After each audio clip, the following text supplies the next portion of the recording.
Hello बच्चों, welcome to अरियन। Thermal properties of matter में हम लोग आज पढ़ने जा रहे हैं हीटिंग कर्व्स के बारे में। तो हीटिंग कर्व्स क्या होते हैं, पहले तो इसको अंडरस्टैंड करते हैं। आप सबने कभी ना कभी देखा होगा कि कैसे सॉलिड लिक्विड में कन्वर्ट होता है और लिक्विड को अगर बॉईल करा जाए तो वो गैस में कन्वर्ट हो जाता है। अगर इसी प्रोसेस का हमें ग्राफ प्लॉट करना हो तो उसी को बोलते हैं हम लोग heating curve in a very simple language.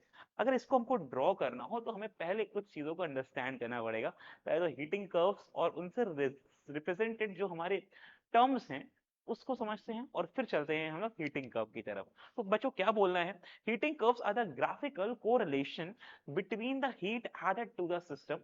Heat को डाली जा सकती है, कितनी हीट डाली गई सिस्टम में, वो एक रिलेशन हीट और हमारे पास ग्राफ का, उसके टेम्परेचर्स का, और साथ में हम लोग बात करते हैं कि या फिर कितनी हीट निकाल दी गई है, उसको कूल कर दिया गया। तो when viewed from a cooling point the loss of the heat is what is called as cooling curve। तो एक हीटिंग कर्व होगा, एक कूलिंग कर्व होगा हमारे प्रोसेसेस में। हीटिंग का जो अपोजिट होगा वो कूलिंग हो जाएगा। तो अगर आप हीटिंग प्लॉट कर रहे हो तो उसका उल्टा बना देंगे तो will be reaching to the cooling curve. लेकिन पहले वो टर्म को समझते हैं जो इस चैप्टर की शान है, इसको हम लोग बोलते हैं latent heat of fusion and latent heat of vaporisation.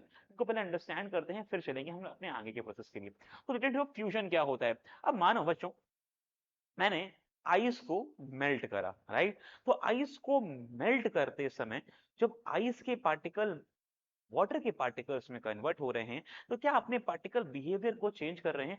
और ऐसा करने के लिए क्या उनको अपने पार्टिकल्स के बीच में जो फोर्स ऑफ अट्रैक्शन है उनको कम करना पड़ेगा, अपने बीच में इंटरमॉलिक्यूलर स्पेसेस को बढ़ाना पड़ेगा?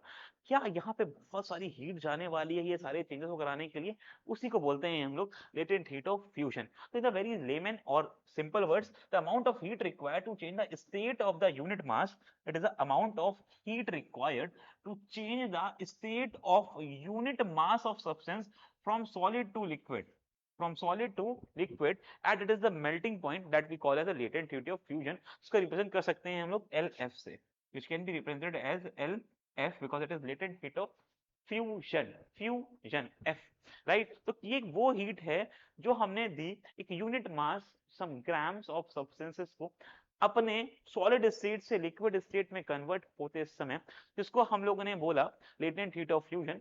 इसकी जो हमारे पास वैल्यूज आएंगी इससे 3.33 इंक्लूडिंग की पावर 5 जूल पर केजी। अगर केजी में बात करेंगे तो जूल पर केजी। तो हम लोग केजीज में भी रिप्रेजेंट कर सकते हैं। KGs is more preferable in order to understand both the amount of substances के लिए फ्यूजन और वेपराइजेशन।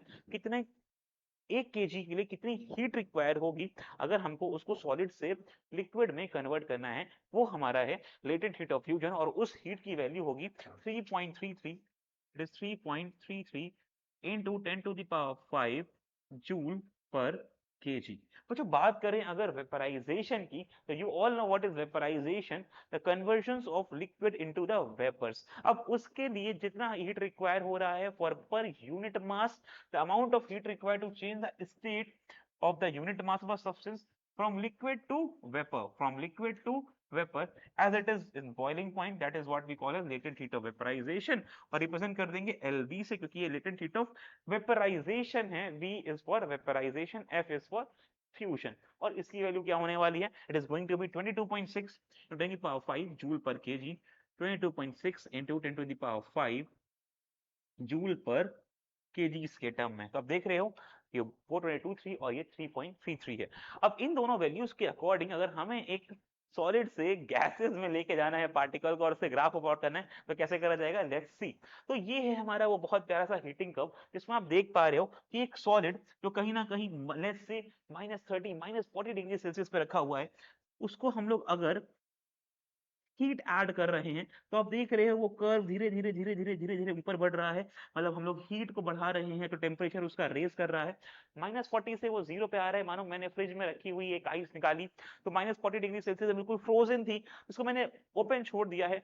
और हीट कर भी सकता हूँ या उसको ओपन एनवायरनमेंट छोड़ सकता हूँ। अगर जैसे मैं हम लोग इंडिया के किसी भी लॉन्गिट्यूड लैटिट्यूड पे है, लोकेशंस पे है, तो वहां पे पता है कि भैया वो आइस में क्योंकि -40 पे है तो वो मेल्ट होगी और धीरे धीरे पहुंचेगी वो अपने 0 डिग्री के मार्क पे। पहले आप देख रहे हो पहले 0 डिग्री के मार्क पे पहुंची पहुंची पहुंची, लेकिन you know 0 is a point where solid start getting converted to the water और द लिक्विड स्टेट। अब यहाँ पर लग रहा होगा हमारा सॉलिड टू लिक्विड कन्वर्जन का फिनोमेना, जिसको हमने पढ़ा था हमारे फ्यूजन्स के टर्म्स में, राइट। तो यहाँ पर हुआ लेटेंट हीट ऑफ फ्यूजन, बहुत सारी हीट एब्जॉर्ब हुई इस समय, वो दिख ही नहीं रही है, वो टेम्परेचर को नहीं बढ़ा रही है। देखो ये 0 के मार्क पे फिक्स हो गया, टेम्परेचर नहीं बढ़ा है, लेकिन ये हीट एब्जॉर्ब हो रही है।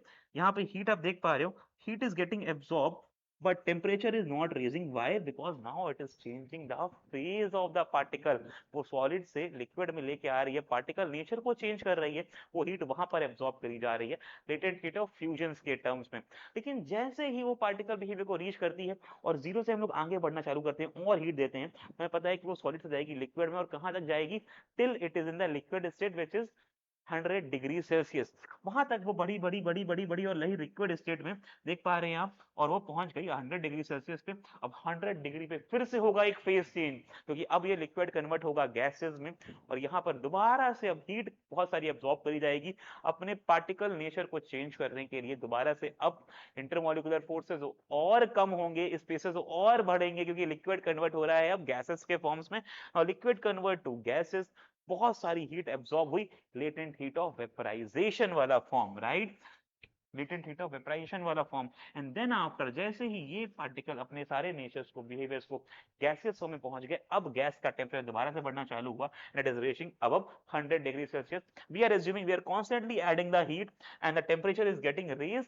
अब दो फंक्शन देख रहे हो, एक हमारा जो टेम्परेचर चेंज है, एक जो हमारा फेस चेंज है। ये हमारा टेम्परेचर चेंज है, ये हमारा फेस चेंज है।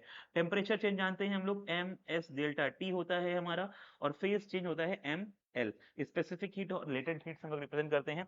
यहाँ पे भी बच्चों होगा एम एस डेल्टा टी, और ये हो जाएगा हमारा एम एल। बट ये क्या होगा? हमारा लेटेंट हीट ऑफ फ्यूजन, और ये होगा latent heat of vaporization, right. क्योंकि यहाँ पर लाइट गैस हमारी जो है, जो पार्टिकल्स हैं वो गैसियस नेचर को रीच कर रहे हैं। ऐसे हम लोग इस पूरे ग्राफ को प्लॉट कर सकते हैं, अंडरस्टैंड कर सकते हैं, और इनको और इन डेप्थ जानने के लिए हम लोग इनकी वैल्यूज को भी डिटरमाइन कर सकते हैं, कहाँ पे कितना लेटेंट हीट ऑफ फ्यूजन और कहाँ पे कितना latent heat of vaporization. As you are seeing here, ये सॉलिड था भैया आइस की स्टेट में, यहाँ पर कर रहा है ये फेज चेंज।